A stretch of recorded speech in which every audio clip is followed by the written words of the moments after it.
Assalamualaikum warahmatullahi wabarakatuh.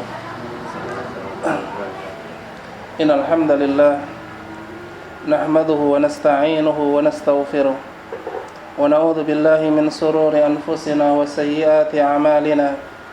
May yahdihillahu fala mudilla lahu wa may yudlilhu fala hadiya lahu. Asyhadu an la ilaha illallah wahdahu la syarika lahu wa asyhadu anna Muhammadan abduhu wa rasuluh. Allahumma salli ala Muhammad wa ala alihi wa ashabihi wa man tabi'ahum bi ihsanin ila yaumil qiyamah. Ya ayyuhan nas, ittaqu rabbakumul ladzi khalaqakum min nafsin wahidah wa khalaqa minha zawjaha wa batha minhuma rijalan katsiran wa nisaa'a.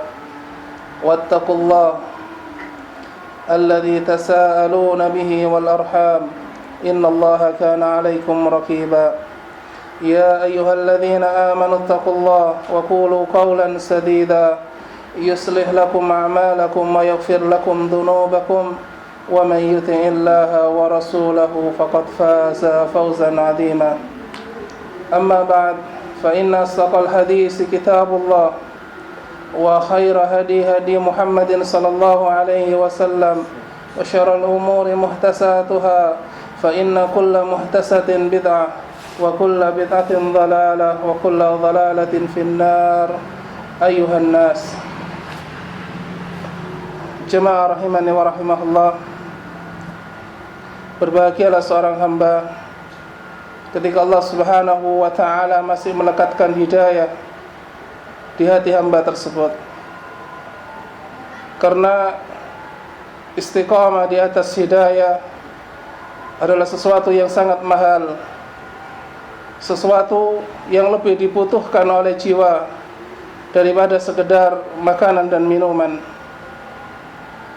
Maka dari itu, seseorang yang Allah subhanahu wa ta'ala letakkan di dalam hatinya hidayah, maka ia telah memperoleh semua kebaikan. Dan di antara kebaikan itu, Allah subhanahu wa ta'ala mudahkan kita untuk duduk di dalam majelis ilmu, mendengar kalam Allah dan kalam Rasul sallallahu alaihi wasallam, di mana sebagian besar manusia mereka tertipu oleh jiwanya, sehingga ikatan-ikatan dunia lebih besar di sisi hati mereka daripada menyambut seruan Allah dan Rasulnya, sehingga bagi mereka duduk seperti ini di dalam majelis ilmu berat bagi hati. Maka di antara doa orang-orang yang beriman kepada Allah, sebagaimana Allah subhanahu wa ta'ala sebutkan di dalam surah Al-Fatihah,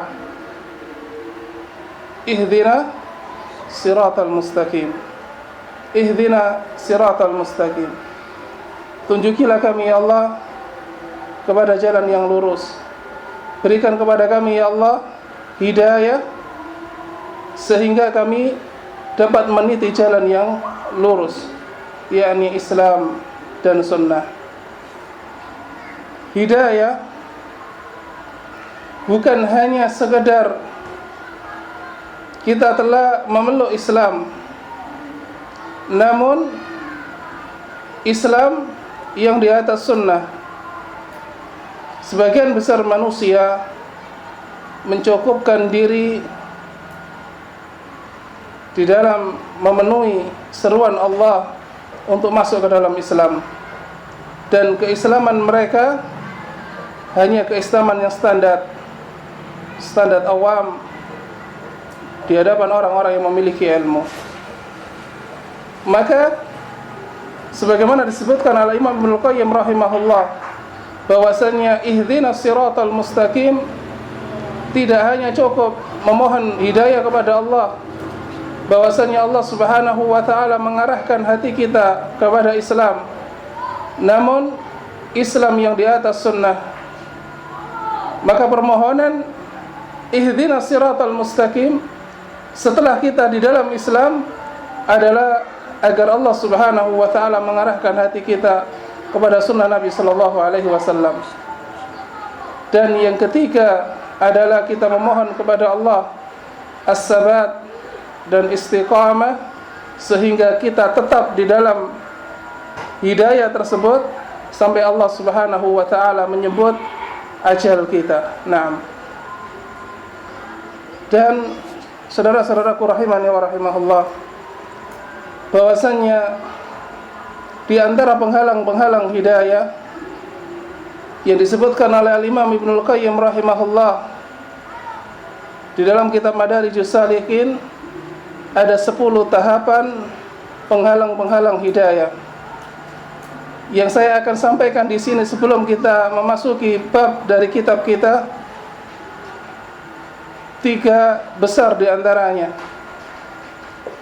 Yang pertama, bahwasannya Allah Subhanahu wa taala mengatakan di dalam surat Taha,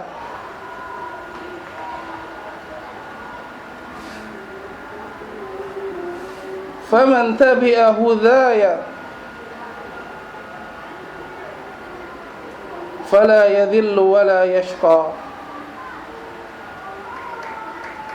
Barang siapa, kata Allah, menyambut hidayah kami, fala yadhillu, maka dia tidak akan mendapatkan kesesatan, wala yashqa, dan juga keberpalingan dia dari kebenaran.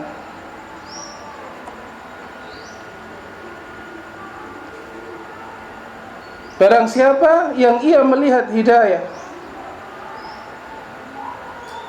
dia melihat kebenaran, dan kebenaran itu sifatnya jelas, sebagaimana sinar di siang hari.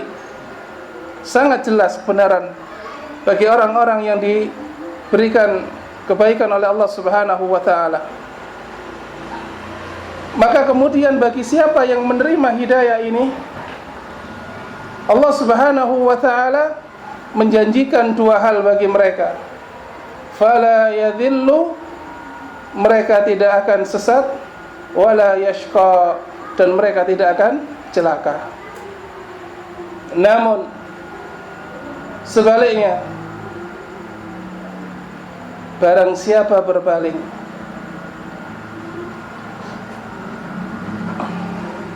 wa man a'rada an dzikri fa inna lahu ma'isyatan danka wa nahsuruhu yaumal qiyamati a'ma.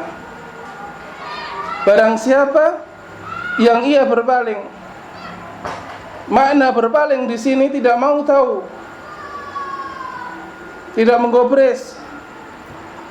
Mereka lebih condong kepada hawa nafsu, bahkan mungkin hatinya dikalahkan oleh hawa nafsu, sehingga mereka lebih mengutamakan hawa nafsu dan penyimpangan daripada petunjuk Allah Subhanahu wa taala. Fa inna lahu ma'isatan dhanka. Maka bagi mereka ini, dari jenis ini, kehidupan yang sempit. Sempit hatinya, tidak luas pandangannya, senantiasa mendapatkan keburukan, dan ia kadang-kadang memandang keburukan sebagai kebaikan dan memandang kebaikan sebagai keburukan. Akibat apa? Lebih mengutamakan hawa nafsu daripada ilmu, lebih mengutamakan dhalalah daripada hidayah. Naam. Ibnu Qayyim mengatakan di antara sebab kita tidak mendapatkan hidayah atau terhalangnya seorang hamba dari hidayah, sebabnya saya sebutkan di sini yang paling besar 3 hal. Semoga menjadi pegangan untuk kita, dan kita setelah mengenal 3 hal besar ini dari penghalang-penghalang hidayah, maka kita akan tahu seberapa besar nilai dari hidayah Allah Subhanahu wa taala. Yang pertama di antara penghalang hidayah, yakni dha'fu ma'rifah, lemahnya pengetahuan seseorang, lemahnya ilmu seseorang. Ketika seseorang lemah di dalam pengetahuan, lemah di dalam memahami sesuatu, maka boleh jadi ia akan memusuhi sesuatu itu. Nah, kecenderungan manusia dia memusuhi sesuatu yang ia tidak ketahui. Nah, maka kita sebagai orang yang memiliki ilmu kadang memandang dengan belas kasih orang-orang yang mereka belum sampai ilmu kepada mereka, kemudian mereka memusuhi kebenaran tersebut. Kita kasihan kepada mereka.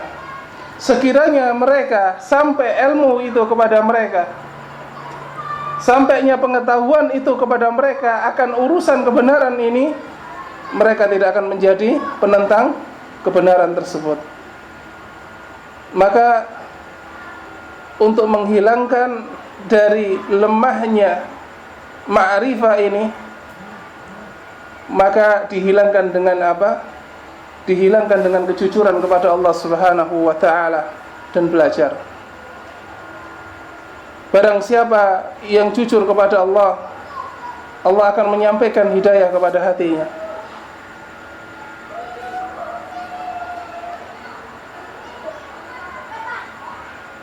Dan barang siapa yang ia menempuh jalan di antara jalan-jalan ilmu, maka benar-benar ia akan memperoleh apa yang ia tuju, yakni kebenaran dan hidayah Allah Subhanahu wa ta'ala. Selanjutnya di antara penghalang hidayah adalah adamu ahliyah.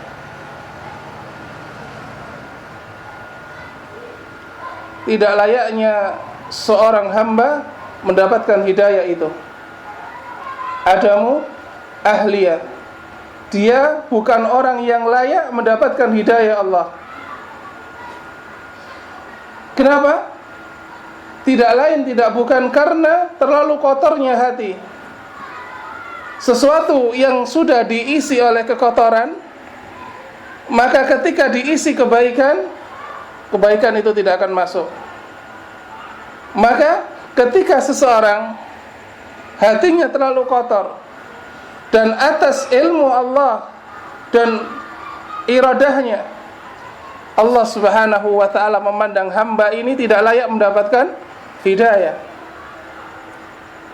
Nah, seseorang boleh jadi ada keinginan baik, ya, di dalam dirinya ada keinginan baik, namun terkalahkan oleh ego, oleh kondisi, bahkan oleh tabiat dirinya yang memang pemalas. Ada sebagian orang, sebenarnya aku ini kepingin ngaji, aku ingin memperbaiki diriku karena saya ini terlalu banyak dosa, terlalu banyak maksiat, namun tidak tergerak hatinya untuk datang ke majelis ilmu.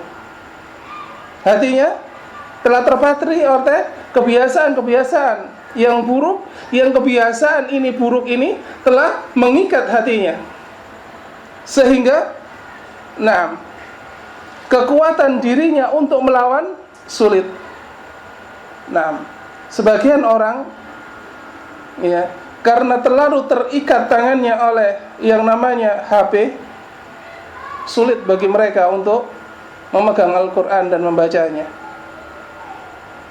Seseorang yang matanya terikat oleh tempat tidur, orang yang matanya terikat oleh tempat tidur, maka akan sulit baginya untuk bangun malam. Dan orang yang perutnya terikat oleh hawa nafsu dan makanan, maka sulit baginya untuk bergerak, meniatkan diri untuk beribadah kepada Allah dengan puasa. Maka dari itu, dha'ful ma'rifah menghasilkan apa? Menghasilkan kemalasan, penolakan kepada kebenaran, dan tarikan hawa nafsu yang kuat. Sementara adamu ahliya tidak lain tidak bukan karena terlalu kotornya bejana hati sehingga hati tersebut tidak layak mendapatkan hidayah Allah. Nah,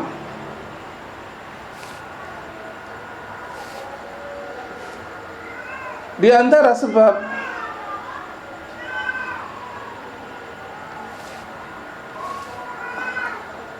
mendapatkan anugerah layaknya seorang mendapatkan hidayah disebutkan oleh Allah Subhanahu wa taala di dalam surah Al-Mudaththir ayat keempat. Allah mengatakan wasiyabaka fatahhir, dan hendaknya hatimu dan juga pakaianmu engkau bersihkan. Wasiyabaka, as-siyab di sini maknanya pakaian zahir dan pakaian batin.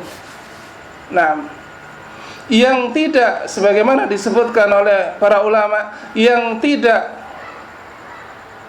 bermanfaat bersihnya zahir kita dari najis, dari hadas, tidak bermanfaat itu selama hati kita terpenuhi dengan kotoran dan najis. Dan najis paling utama yang menggerogoti hati adalah kesyirikan kepada Allah Subhanahu wa taala.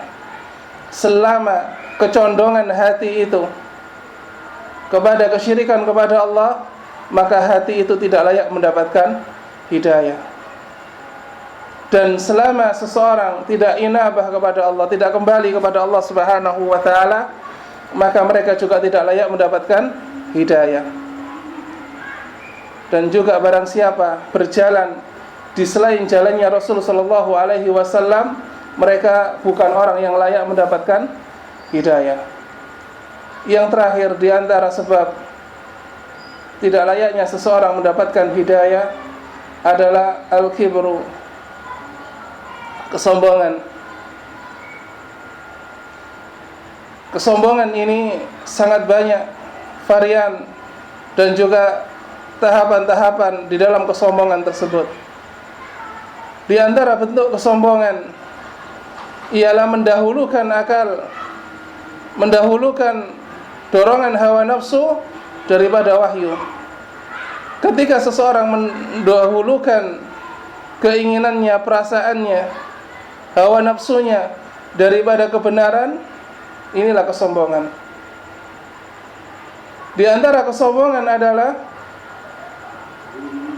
takutnya seseorang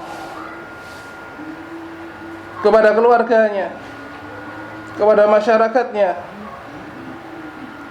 kepada tradisi dan adat-adatnya, daripada takutnya mereka kepada Allah Subhanahu wa taala dan Rasulullah serta hukum-hukumnya. Sebagaimana yang dikisahkan Abu Jahal, Abu Lahab, bahkan Abu Talib. Kalau jelas Abu Jahal, Abu Lahab menentang dari awal dakwah Nabi sallallahu alaihi wasallam, sementara Abu Talib adalah orang yang dekat kepada Nabi sallallahu alaihi wasallam. Sisi kesombongan Abu Talib adalah dia tidak rela untuk dihinakan kaumnya karena ia adalah pemimpin suku Quraisy. Bagaimana seorang pimpinan mengikuti keponakan sehingga ia mati di dalam agama bapaknya Abdul Muthalib, dan ia mati di atas kekufuran kepada Allah Subhanahu wa taala. Maka hendaknya seorang muslim menghiasi hatinya dengan kerendahan, memiliki kerendahan hati, memiliki kelapangan jiwa untuk menerima kebenaran dan hidayah. Ketika kita telah belajar untuk sombong di hadapan kebenaran, maka ini adalah di antara penghalang-penghalang yang paling besar dari penghalang-penghalang kita untuk mendapatkan hidayah. Masuk ke dalam pembahasan kitab kita. Kita masuk di bab Asyirkul Akbar, di poin yang kedua, terkait pertanyaan Syekh ketika kita telah menyelesaikan terkait dengan rincian-rincian syirik akbar, maka Syekh berkata di sini, hal syirku mawjudun fi hadhil ummah? Apakah kesyirikan itu mawjud, ada di dalam umat ini? Kita katakan kemarin bahwasannya umat ada dua, ummatud da'wah dan ummatu ijabah. Umat ada dua, yakni ummatud da'wah dan ummatu ijabah.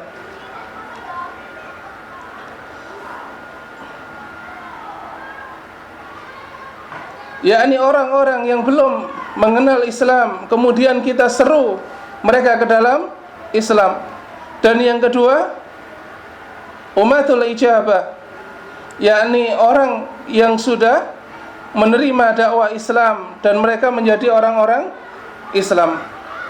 Yang dimaksud saya di sini adalah apakah masih ada kesyirikan? Apakah kesyirikan itu masih ada di dalam umat ini, yakni ummatul ijabah? Maka jawabnya na'am, benar, masih ada. Mawjudun, hal itu masih nyata ada. Na'am.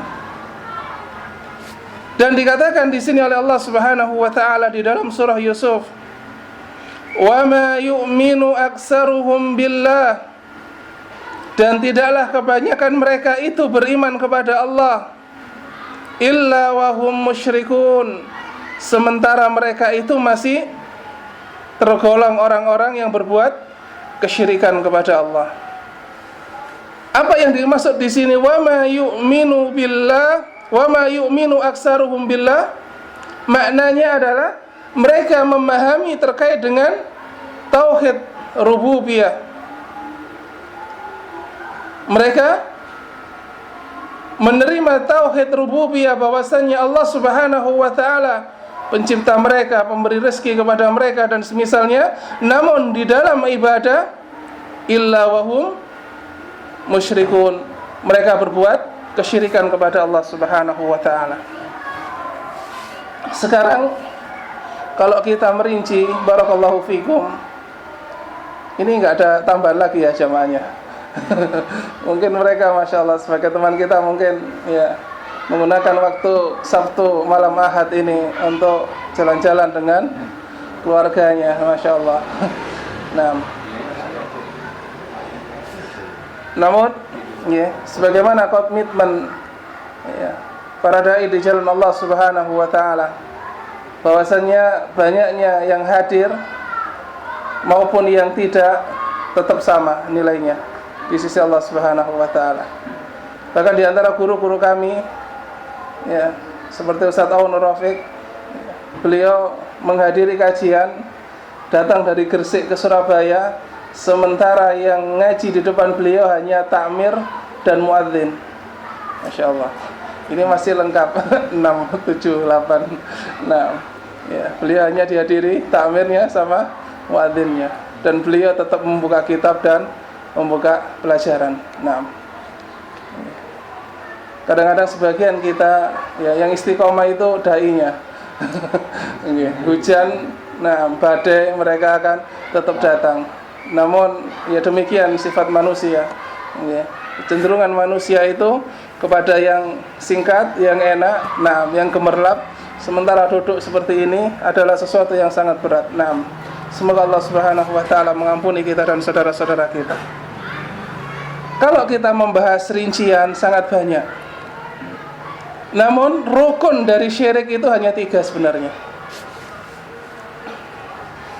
Jenengan ya pelajari dari awal bab Kitabut Tauhid, awal bab sampai akhir bab dari kitab umpama Kasyfus Syubhat, atau mungkin nanti dari kitab yang ringan, dan itu awal pembelajaran kita Usulul Salasa. Nah, Usulus Salasa, Kitabut Tauhid, ya, Kasfus Syubhat, nanti meningkat ke akidah Wasitiyah, akidah Thahawiyah, Syarhus Sunnah, Usulus Sunnah. Maka dari seluruh pembahasan terkait syirik hanya ada 3 rukun. Sesuatu dikatakan syirik hanya ada 3 rukunnya.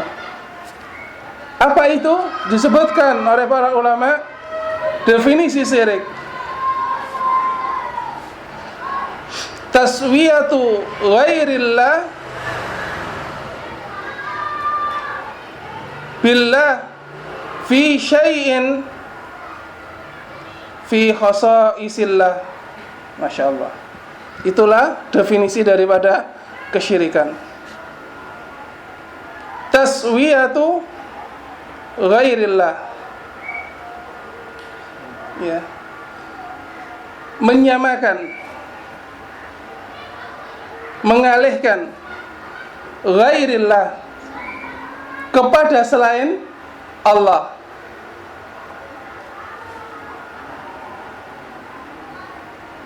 Billah, dengan Allah. Saya tanya, ghairillah, selain Allah itu siapa? Makhluk. Nggih. Taswiyatu ghairillah billahi fi syai'in fi khasaisillah. Mengalihkan kepada selain Allah sesuatu yang itu adalah kekhususan bagi Allah. Nah,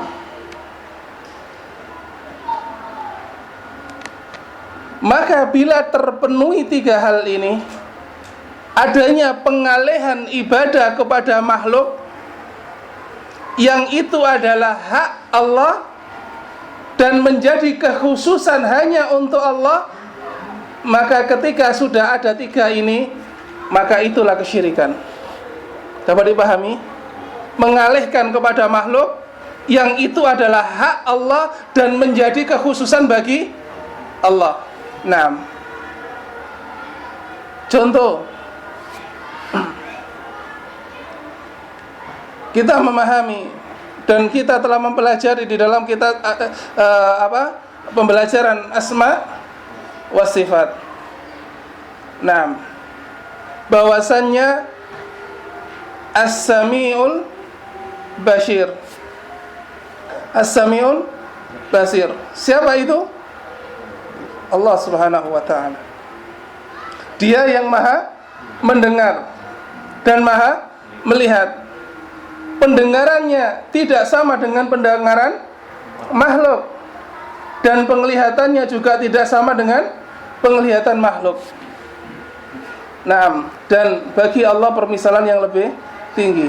Nah, kemudian ada sebagian orang, ya, dia berdoa kepada seseorang.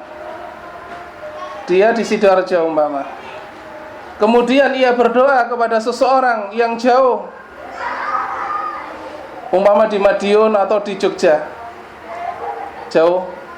Nah, dia ya ikut satu grup silat umpama. Ketika dia menemui musuh, maka dia memejamkan mata. Kemudian dia berdoa, wahai guru, tolonglah aku. Maujud ini. Nah, benar ada. Ada orang yang mengikuti silat, ya, dia ketemu musuh di Sidoarjo, di Surabaya. Ketika dia dihadang oleh musuh-musuhnya, dia ya menginjak tanah 3 kali. Kemudian dia mengatakan, tolonglah aku suhu. Nah, tolonglah aku guru. Nah, padahal gurunya di Madiun. Nah, maka orang ini tidaklah mengucapkan itu kecuali apa? Meyakini bahwasannya gurunya dapat mendengar ucapannya. Maka ini di sini terjadi namanya kesyirikan. Ya, dia meyakini bahwa gurunya memiliki sifat-sifat ilahi. Yakni apa? Pendengarannya tidak sama dengan pendengaran makhluk, dan dia menyamakan pendengaran gurunya dengan pendengaran yang itu khusus bagi Allah Subhanahu wa taala. Dapat dipahami mboten? Nah, sebagian orang nggih, kalau kita merinci lagi nggih, kesyirikan-kesyirikan yang ada di dalam umat ini sangat banyak. Ya, kalau kita boleh jujur dan kita boleh mengungkap dari sebelum lahir, saat lahir, ketika sunat, ketika menikah, sampai nanti ketika meninggal. Nah, kesyirikan itu ya sangat banyak kalau dibicarakan. Nah, sebelum lahir ya, mereka meyakini bahwasannya ketika roh itu sudah 7 bulan, bukan 4 bulan. Nah, mereka meyakini bahwasannya roh ini harus diberi, roh dari bayi ini harus diberi sesaji. Nah, untuk menjaga apa? Dari mara bahaya, baik kala maupun semisalnya. Apalagi mereka ketika itu meyakini bahwasannya ya, anak yang dilahirkan dari saudara kembar 5 atau anak yang lahir sendiri, nah, atau mungkin nanti antara wanita, laki-laki dan wanita, maka ini semua adalah anak-anak sengkolo, kata mereka. Ini kesyirikan kepada Allah Subhanahu wa taala. Bahwasanya mereka meyakini ada zat yang mendatangkan baik dan keburukan bagi jabang bayi yang akan lahir.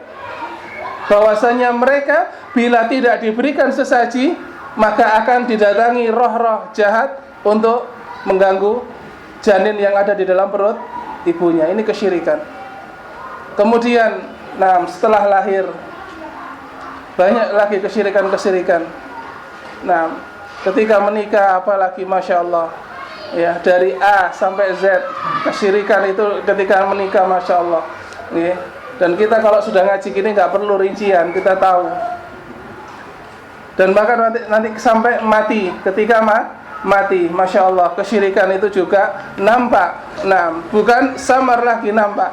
Nah, contoh sebagian orang Jawa, mungkin tradisi ini sudah mulai hilang, tapi kita bisa temui masihan di daerah perdesaan. Contoh, mereka sebagian kaum muslimin ketika makan ya, mereka menyisakan sedikit ditaruh di tanah. Mereka ketika makan nasi atau mungkin kue, mereka meletakkan sedikit makanan itu di tanah ya, sebagai simbiosis mutualisme ya, agar mereka bersedekah kepada makhluk-makhluk yang ada di sekitar itu dengan sedikit makanan. Mereka berbagi, namun berbaginya bukan pada tempatnya. Nah, sampai seperti itu kesyirikan ini. Terlebih kalau di desa, maka nah, setelah orang mati dan dikubur, malam harinya harus dinyalakan obor di samping fotonya dan semisalnya. Maka di sini benarlah kata Nabi sallallahu alaihi wasallam bahwasanya beliau mengatakan la yadhabu lailu wan nahar hatta yu'badu Lata wal Uzza. Nah, tidak akan pergi malam dan siang sampai nantinya datang satu masa di mana Lata dan Uzza kembali diibadati oleh sebagian orang-orang Islam. Masya Allah. Dan ini ya, yang menyampaikan adalah As-Sadiqul Masduq, Nabi sallallahu alaihi wasallam, yang ucapannya wala yantiqu 'anil hawa in huwa illa wahyu yuha. Bahwasanya beliau mengabarkan kepada umat ini bahwasanya akan ada sebagian dari umat ini yang kembali kepada penyembahan kepada Lata dan Uzza. Dan kalau kita lihat hari-hari ini, nah, situs-situs yang dulu sudah terkubur, tempat-tempat pemujaan yang dulu sudah dilupakan manusia, tempat-tempat keramat yang dulu sudah terkubur jauh, sudah hilang dari ingatan manusia, mulai dibangkitkan lagi oleh sebagian orang dengan alasan melestarikan budaya. yang dulu sudah terkubur, sudah lupa, sudah terputus itu. Ya, keyakinan-keyakinan itu di zaman-zaman semacam ini yang mereka katakan sebagai zaman modern dibangkitkan lagi. Nah, apa yang disebut sebagai kesyirikan tersebut dengan alasan mempertahankan tradisi dan budaya. Nah, jadi tidaklah kita katakan sesuatu itu syirik kecuali ada 3 tadi. Menyamakan makhluk atas sesuatu yang itu menjadi hak Allah dan kekhususan bagi Allah Subhanahu wa taala. Ya. Nah, mudah saja kita melihat kesyirikan.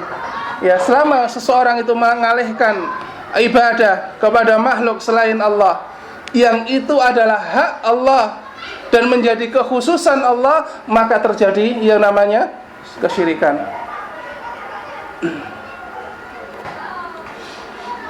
Disebutkan juga oleh Rasulullah sallallahu alaihi wasallam, la taqumus sa'atu, tidak akan bangkit hari kiamat hatta talaqqa haqqa qabailu min ummati bimusyrikin wa hatta yu'badal ausan. Nah, tidak akan bangkit hari kiamat sampai di antara umatku ini mengikuti orang-orang dari kalangan kaum musyrikin, dan mereka tidaklah datang hari kiamat kecuali ya kembalinya disembah apa? Patung-patung. Nah, selanjutnya saya mengatakan di sini, ma hukmu du'a al-mauti awil ghaibina. Apa itu hukumnya berdoa kepada orang yang mati atau orang yang tidak ada di tempat? Maka jawab, du'a'u al-amwati awil ghaibina minal syirkil akbari. Nah, bahwasanya beliau mengatakan dan menjawab, berdoa kepada orang-orang yang telah mati atau berdoa kepada orang-orang yang gaib termasuk di antara kesyirikan yang besar. Nah, dan ini termasuk syirik akbar.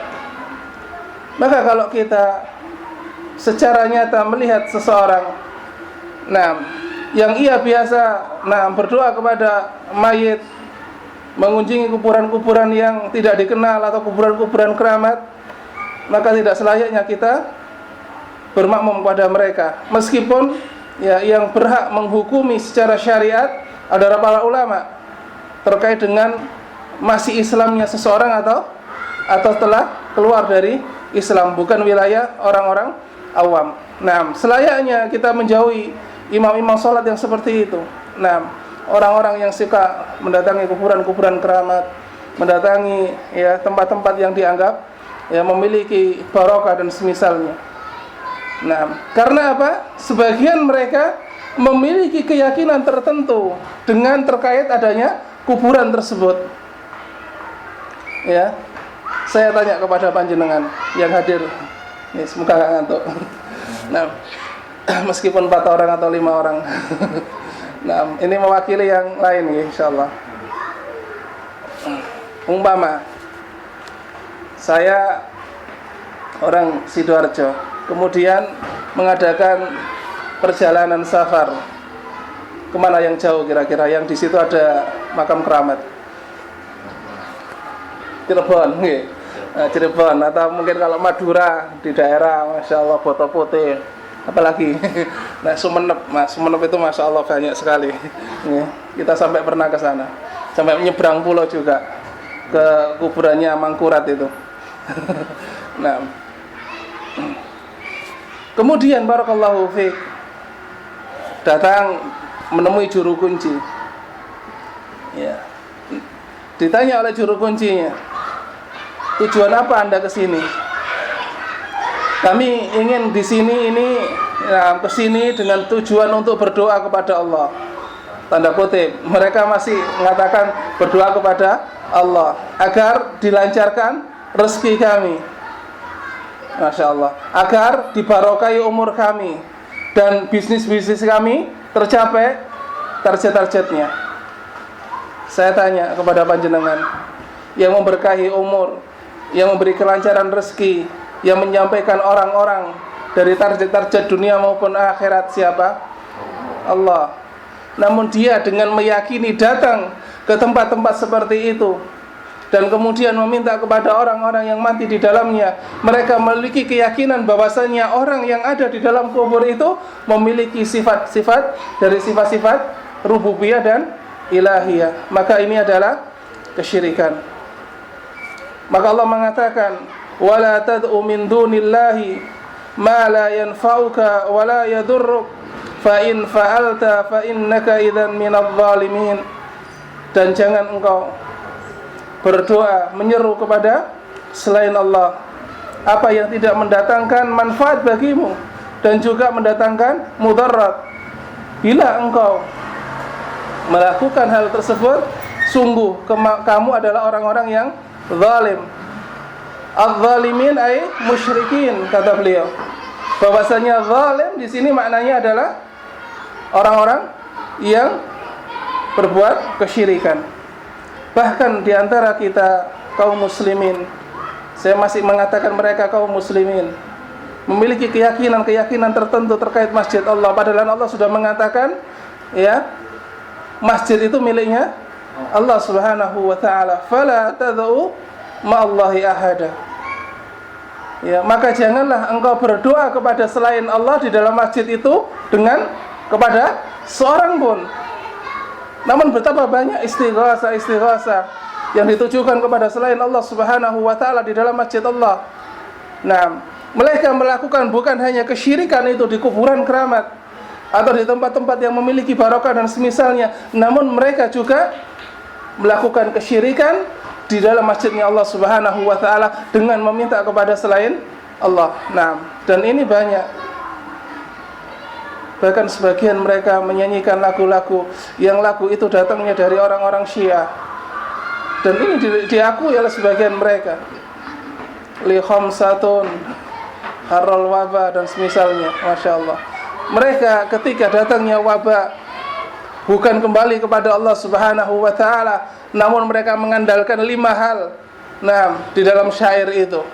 Nah, mereka tidak kembali, ya Allah, ya, jauhkan dari kami penyakit ini, wabah ini dan semisalnya. Namun mereka mengatakan li khamsatun, bagi kami 5 penolong ketika datangnya haral wabah. Nah, ketika datangnya musibah, Masya Allah. Nah, ini kesyirikan yang nyata di antara di dalam umat ini. Nah,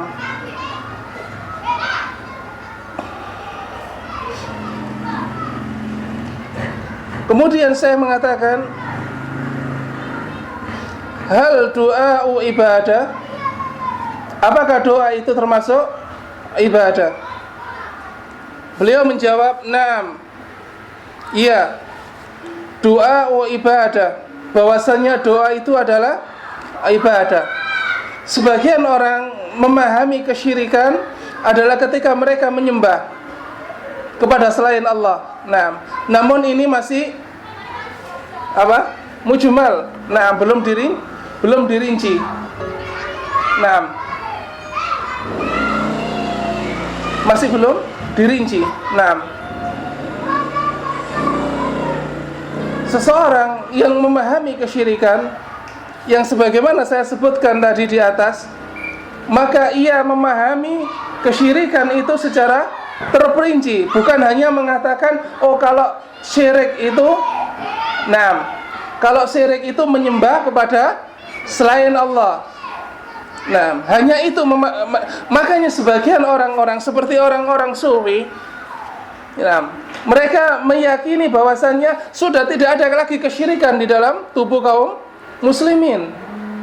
Di antara orang-orang sufi, mereka tidak meyakini lagi adanya kesyirikan di antara kaum muslimin karena mereka menyangka, mungkin dengan niat baik mereka menyangka bahwasanya orang Islam sudah bersyahadat. Ketika sudah bersyahadat, berarti mereka telah terbebas dari kesyirikan.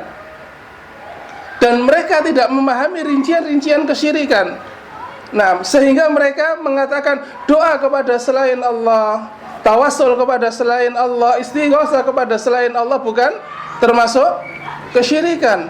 Nah, dapat dipahami, inilah titik tolak perbedaan antara akidah Ahlus Sunnah dengan akidah Sufiyah. Nah, bahwasanya akidah Sufiyah setelah orang itu mengucapkan kalimat la ilaha illallah Muhammad Rasulullah, mereka sudah terbebas dari perbuatan syirik dan tidak ada lagi kesyirikan. Sehingga ketika mereka dinasehati, diberitahukan, diberikan pemahaman bahwasanya berdoa kepada selain Allah, istighatsah kepada selain Allah ini adalah kesyirikan, mereka membantah. Mereka tidak terima. Nah, karena mereka menganggap setelah bersyahadatnya seseorang, maka mereka telah bebas dari kesyirikan kepada Allah, dan mereka menganggap istighatsah, menganggap doa kepada selain Allah bukan bagian dari kesyirikan tersebut. Padahal bahwasanya di antara bentuk terbesar dari kesyirikan adalah mengalihkan doa kepada selain Allah Subhanahu wa taala. Nah, mengalihkan doa kepada selain Allah Subhanahu wa taala ini adalah bentuk terbesar dari kesyirikan yang dilakukan seorang hamba kepada Rabb-nya. Nah, mungkin ini yang dapat saya sampaikan. Semoga dari beberapa orang yang hadir ini ada pertanyaan yang mungkin nanti bisa disampaikan kepada saudara-saudara kita yang lain terkait dengan pembahasan apakah masih terwujud di dalam umat ini kesyirikan yang nyata. Nah, kita lanjutkan pada pertemuan yang akan datang. Kita cukupkan. Subhanakallahumma bihamdika asyhadu an la ilaha illa anta astaghfiruka wa atubu ilaik. Assalamualaikum warahmatullahi wabarakatuh.